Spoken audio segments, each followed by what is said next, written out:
Pushpa two just a small break. Baby John release రోజు Pushpa two కొంచెం down అయింది, కానీ మళ్ళీ ఈ సినిమానే పై చేయి సాధించే అవకాశాలు కనిపిస్తున్నాయి.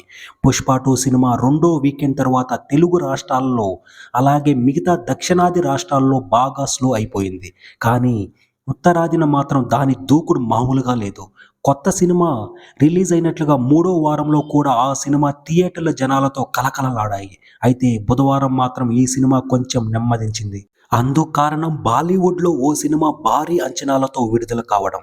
ఈ చిత్రమే బేబీ జాన్. తమిళ బ్లాక్ బస్టర్ తెరికి రీమేక్గా తెరకెక్కిన ఈ చిత్రంలో చాలా ఆకర్షణలే కనిపించాయి.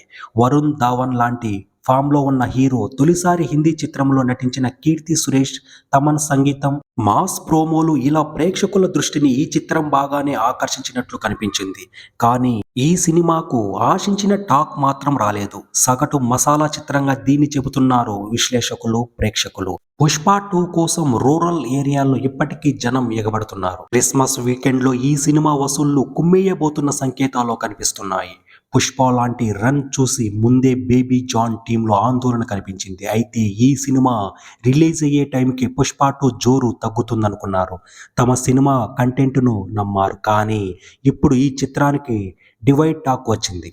పుష్ప టూ వైపు మళ్ళీ జనాలు చూసే పరిస్థితి కనిపిస్తోంది. పాత సినిమా అయిన పుష్ప టూ దెబ్బకు కొత్త చిత్రమైన బేబీ జాన్ దెబ్బ తింటే ఆశ్చర్యమేమీ లేదు. పుష్ప టూ హిందీ వర్షన్ వసూలు ఇప్పటికే 700 కోట్లు దాటేయడం విశేషం. ఫుల్ రన్లో ఈ సినిమా ఎక్కడి దాకా వెళ్తుందో చూడాలి మరి.